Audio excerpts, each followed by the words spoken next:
Hey everybody, I'm here to talk with you about how to expand your balance in the corners, and we're going to do it through a method I call the cornering pocket.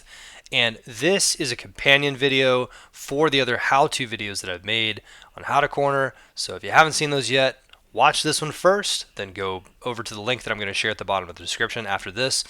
This is going to help you if you're a beginner, intermediate, or advanced rider, and it's going to help you on bermed corners, and it's also going to help you on flat corners.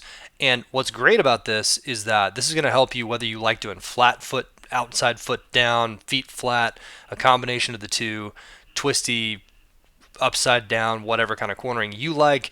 This is going to work because it's based around human mechanics, not around the technique that you use.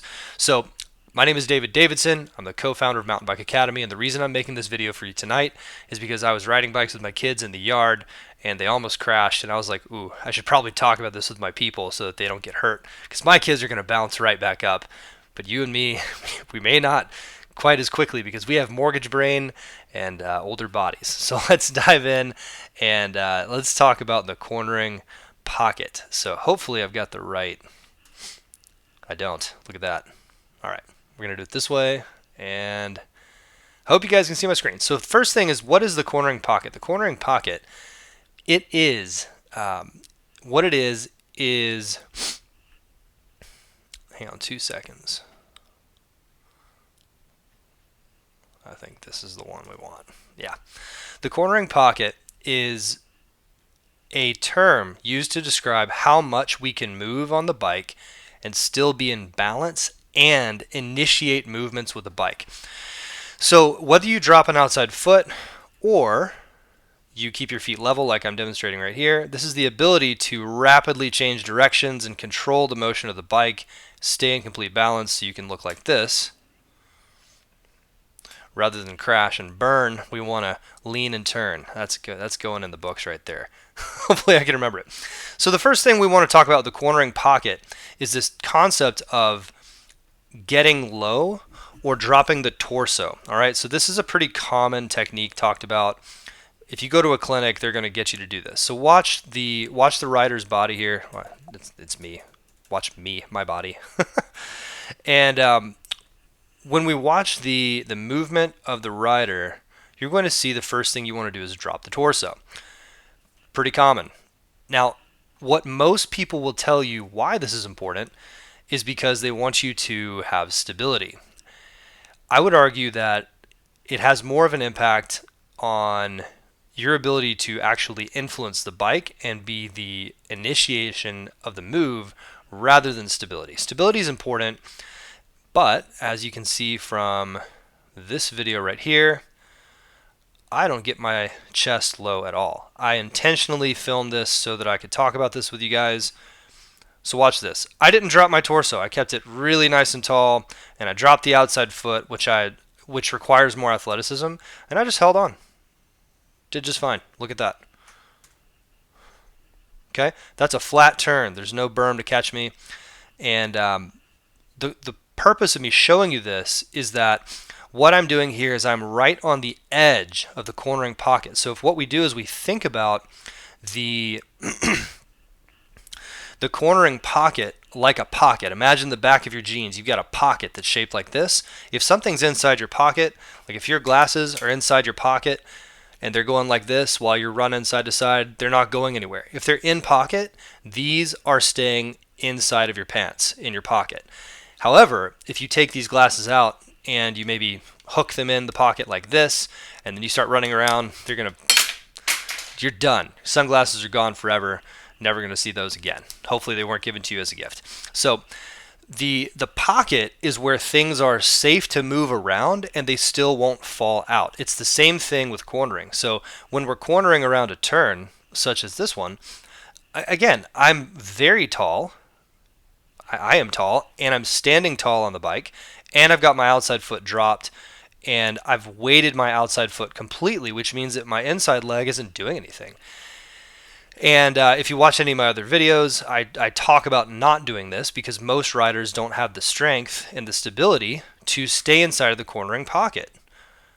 So, in other words, they get to here, and then one thing goes wrong on the trail, and it knocks them off balance, and all of a sudden they can't ride their bike anymore.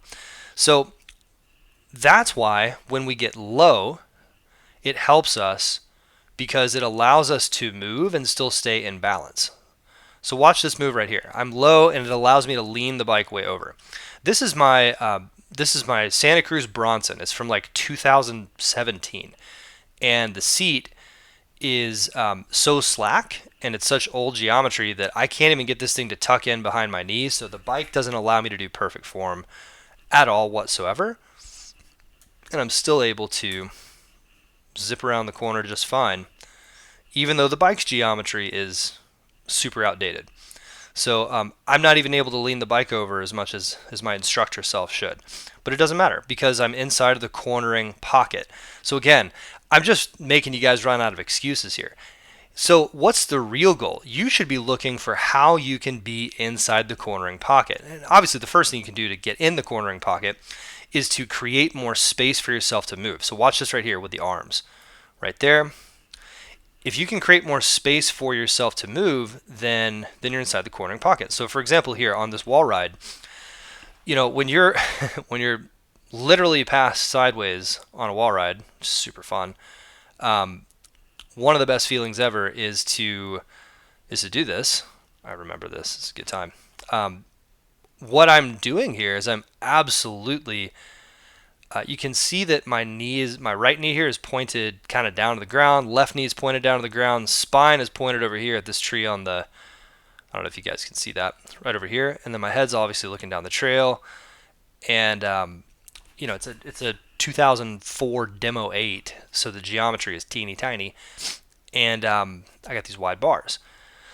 So all in all, I'm able to move and twist on top of this bike at a pretty extreme amount and lean it over relative to where I want to go. And that allows me to actually turn the bike up the wall ride and turn it back down. So again, I'm trying to express as much movement as possible on my bike. What you can do to improve this, besides getting low, here, let's play this kind of a cool little clip I got with my drone. What you can do besides this is you can turn the bike under you and you can turn it away from the place your spine is turning. So if I'm going around a right-handed corner and I want to set myself up for a left-handed turn, what you can do is you can lean the bike to the right and then turn the bike more than your body. Watch the angle of the spine. Angle of the spine is going almost straight away from the camera.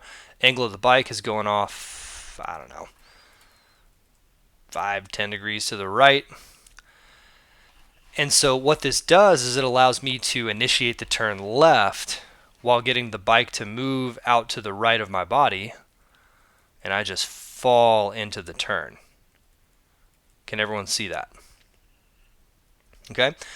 So when you're using this cornering pocket concept, what you want to do is move inside of it, all right? And if I've gotten low, which I have here, I'm like an inch off of the seat, and I've got my chest relatively low too. By dropping the chest down and hinging over at the hips, I can throw my inside arm. You notice the left arm here going kind of straight.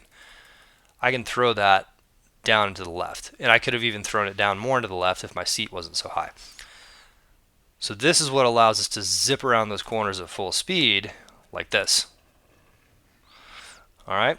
Now, once you're in the cornering pocket, again, it allows more freedom of movement. Something else that you can do is you can add a pump. A pump is where you add pressure like this, pressure, boom. And when we add pressure, here, I'm going to turn the volume down so you guys can hear me. When we add pressure, it allows us to get away from, ooh, that is so nice. That gets me fired up right there. It allows us to get away from the apex of a turn.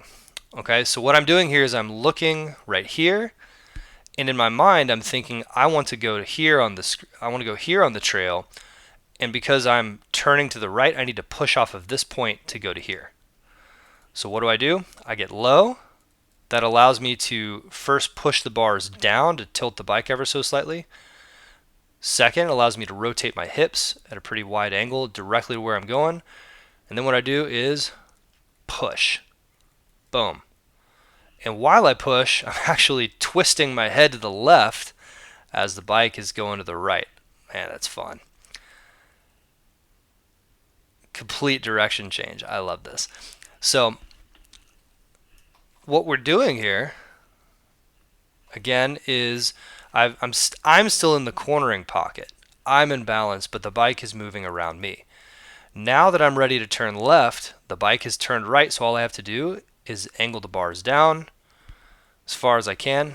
Again, touching the inside of the leg right there. Put that head right on right on that bush right there. Whoop. That's so cool. And slide those tires around for a victory. This is super fun. So, main concept again, cornering pocket, it's about getting low and it's about moving the bike around under you, and you can move away from the bike and towards the bike to create more traction, and you can create more separation, as a lot of people call it. The reason why is not so that you can dig the corner of the tires in, but instead so that you can move the bike where it needs to go and put the torso where it needs to go independently. So that's the cornering pocket, the general idea. Go ahead and play with this today out on the trail, or tomorrow out on the trail. Happy Mother's Day to all of you watching this in other sides of the world like Australia, New Zealand, and really had a good time sharing this with you. So again, my name is David Davidson, Mountain Bike Academy. We're on a mission to help a million riders shred with confidence. Go ahead and just scroll below and click subscribe right now, and I'll see you on the next episode. Peace. Thanks.